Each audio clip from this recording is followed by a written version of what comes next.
Guys, तो मेरा नाम अभिषेक है और welcome to my YouTube channel. तो इस वीडियो में बेसिकली हम IBPS PO mains regarding discussion करेंगे। मैं आपको अपना IBPS PO मेंस का स्कोर कार्ड दिखाऊंगा, मतलब पुराना 2021 एंड 2022 का स्कोर कार्ड शेयर करूंगा आप लोगों के साथ में। और बाकी देखेंगे कि अभी 20-25 दिन में क्या स्ट्रैटेजी होनी चाहिए IBPS PO मेंस के लिए, और आप लोग क्या भी कर सकते हैं, मतलब अप्रोच क्या होना चाहिए, मेरी स्ट्रैटेजी क्या रहने वाली है अभी वो भी मैं शेयर करूँगा। तो सबसे पहले स्कोर कार्ड ही देख लेते हैं। तो ये है मेरा 2021 का score card IBPS PO mains का। सबसे पहली बार दिया था मैंने ये वाला मेंस। तो इसमें मुझे 68.75 मार्क्स मिले थे और कट ऑफ गई थी 80.75। तो अराउंड 12 मार्क्स कम थे मुझे कट ऑफ से। तो मैं भी यही सोचता था कि यार अभी तो 12 मार्क्स कट ऑफ से पीछे हूँ, कब कट ऑफ क्लियर करूँगा और कब लीड लूँगा तो कैसे होगा। जैसे कि अभी रिसेंटली एग्जांपल के लिए मैं बताऊँ आप लोगों को, तो RRB PO मेंस का रिजल्ट आया। बहुत सारे लोगों के 10-15 मार्क्स कट ऑफ से कम है, तो वो लोग सोच रहे हैं कि हमारा क्या होगा, फ्यूचर क्या है, होगा कि नहीं होगा, क्या करना चाहिए।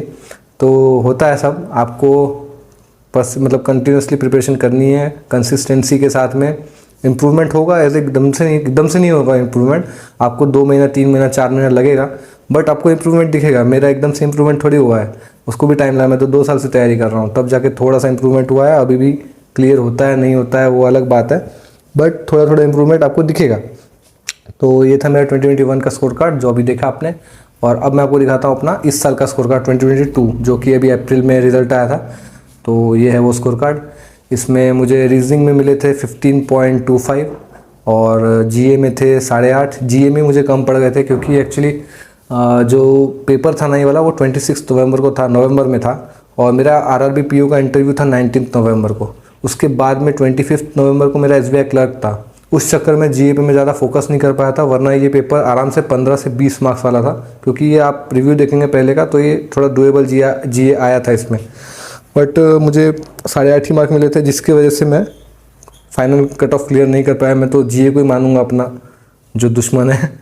और बाकी डेटा एनालिसिस में इंग्लिश में 31.25 मार्क्स थे 40 में से, जो कि एक अच्छा स्कोर था, मतलब बहुत अच्छा स्कोर था। और डेटा एनालिसिस में 10 मार्क्स थे, जो कि एक सम्मानजनक स्कोर है मेरे हिसाब से। क्योंकि लास्ट ईयर का अगर पेपर आप लोगों ने दिया होगा, तो जिन्होंने दिया उनको पता होगा कि 2 मार्क भी नहीं आए थे, लोग कट ऑफ क्लियर नहीं होते, 3, 4, 5 ऐसे मार्क्स थे।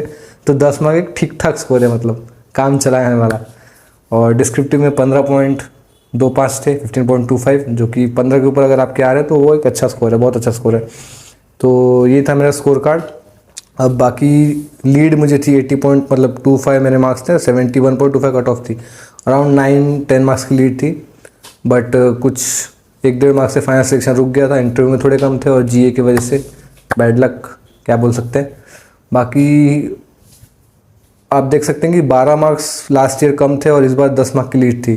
तो अगर आप प्रॉपर सही वे में पेपर अटेम्प्ट करेंगे, प्रिपरेशन आपकी सही डायरेक्शन में रहेगी, तो आप भी ला सकते हैं अच्छे मार्क्स। और सब्जेक्ट वाइज स्ट्रेटजी की बात करें तो सबसे पहले अगर इंग्लिश की बात करें तो आपको रीडिंग करना है। अभी आपने IPS क्लर्क मेंस का पेपर अगर दिया होगा या देखा होगा उसका रिव्यू, तो उसमें रीडिंग बेस्ड पेपर ही आया था ज़्यादातर, बस 5 मार्क का एरर का क्वेश्चन आया था। उसके अलावा RC हो गया, फिल इन द ब्लैंक्स हो गया, फिलर्स हो गए, क्लोज टेस्ट हो गए, पैराजम्बल हो गया, सेंटेंस रीअरेंजमेंट हो गया, वर्ड स्वैप हो गया, ये सब रीडिंग बेस्ड है। रोज़ आधा घंटा रीडिंग कीजिए और इंग्लिश का सेक्शनल मॉक लगाइए आप, चाहे किसी भी मॉक टेस्ट का हो। तो उससे आपको प्रॉपर एनालिसिस करना है और रीडिंग करना है। इंग्लिश के लिए मैं यही बोलूँगा, 20-25 दिन में आप अलग कुछ नहीं कर सकते हो। बाकी नेक्स्ट अगर हम बात करें GA की, तो GA के लिए आप 3 से 4 महीने का GA पढ़ो। 2 साल से जितना मैं एग्ज़ाम दे रहा हूँ और IBPS PO का, तो रिसेंट के 3 से 4 महीने में ज़्यादा पूछते हैं। तो अभी आप जुलाई, अगस्त, सितंबर, अक्टूबर, ये 4 महीने का कर लो। और अच्छे से करना है तो अगस्त, सितंबर, अक्टूबर, ये 3 महीना बहुत अच्छे से करो। अराउंड 25 क्वेश्चन इसी में से आने वाला है आपका, 20 से 25। देखो आना होगा तो आ ही जाएगा, नहीं आना होगा तो कुछ भी डाल सकते हैं। GA तो कुछ भी आ सकता है, बट फिर भी आप अपने एंड पे इतना प्रिपरेशन अच्छे से कर सकते हो। बाकी बात करें क्वांट और रीजनिंग की, तो देखो क्वांट और रीजनिंग के लिए आपको मेंटली प्रिपेयर होना पड़ेगा। पेपर हार्ड आता है। अगर आपका मॉक में स्कोर नहीं आ रहा तो आपको ये नहीं सोचना है कि आपका क्वांट रीजनिंग वीक है या सिर्फ मेरा ही नहीं आ रहा, सबका नहीं आ रहा। पेपर ही वैसा है मॉक, और रियल एग्जाम भी वैसे ही आता है। तो आपको मेंटली पहले तो प्रिपेयर रहना है कि पेपर हार्ड आएगा, ये सोच के रखना है।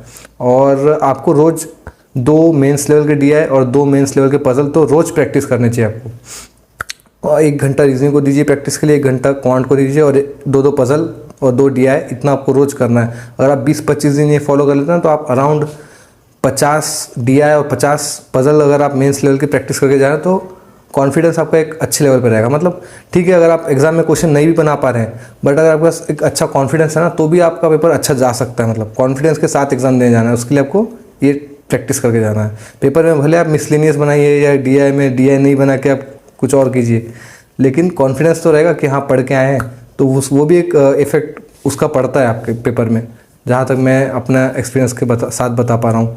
ठीक है, तो ये आप क्वांट और रीजनिंग में कर सकते हैं, पजल और DI की प्रैक्टिस कीजिए। बाकी सेक्शनल मॉक लगाइए। और मैथ्स के लिए स्पेसिफिकली मैं आपको बोलूँगा कि आप जो रूट्स वाले क्वाड्रेटिक इक्वेशन आते हैं ना, अल्फ़ा बीटा रूट्स इक्वेशन बनाने वाला इक्वेशन मेकिंग, वो पढ़ के जाना। वो आते ही आता है, 2 मार्क्स तक का आ सकता है। और उसके अलावा आपको HCF LCM भी पढ़ना चाहिए, उसके बेसिस पे भी क्वेश्चन आते हैं। और जो वेरिएबल वाले आते हैं ना, वो जो इनइक्वालिटी आती है मैथ्स में, मेंस में, जैसे P+Q इज़ ग्रेटर देन आ जाएगा आपका Z, तो कुछ कंडीशन दी रहेगी तो वो फुलफिल होती है कि नहीं होती है, ऑप्शन दे देंगे, इस टाइप के क्वेश्चन आते हैं। तो आप नंबर सिस्टम बोल सकते हैं इसको। यूट्यूब पे कुछ वीडियोज़ हैं इस पर, आप वो देख के जा सकते हैं। ये आपको हेल्पफुल रहेगा क्योंकि 4 से 5 मार्क्स इसमें भी आते हैं, तो कुछ आप अटेम्प्ट कर सकते हैं। ये हो जाएगा आपके क्वांट और रीजनिंग के लिए, पजल, DI और ये नंबर सिस्टम क्वांट के लिए। और बाकी कोडेड इनइक्वालिटी, कोडेड डायरेक्शन तो रीजनिंग में आता है, वो सब कर लेते हैं। आपको अपने हिसाब से पजल पढ़ के जाना चाहिए, अपने लेवल का जो मेंस का लेवल आता है। मॉक से कीजिए, चाहे कहीं से भी कीजिए, कोई भी सोर्स से कीजिए, उससे कोई फ़र्क नहीं पड़ता। और आप रोज़ 2 पजल 2 DI की प्रैक्टिस कीजिए।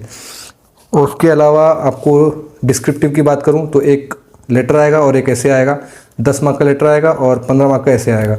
जो लेटर आता है ना, उसका फॉर्मेट फिक्स रहता है। मतलब जहाँ तक एक बैंक से रिलेटेड लेटर आएगा कि बैंक मैनेजर को, ब्रांच मैनेजर को कुछ लेटर लिखना है, ATM रिलेटेड, पासबुक रिलेटेड, ऐसा कोई इशू रिलेटेड, ये एक टाइप का आता है।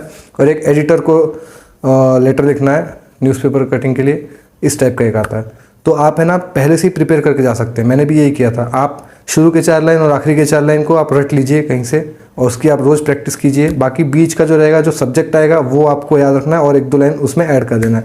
तो लेटर में आप टाइम बचा के उस टाइम का यूटिलाइजेशन आप ऐसे में कर सकते हैं, क्योंकि टाइम कम रहता है तो इतना सोचने को टाइम मिलेगा नहीं। तो आप लेटर का एड्रेस हो गया, बाकी जो पूरा स्ट्रक्चर है वो आप पहले से ही याद कर लीजिए। मैं भी वही किया था।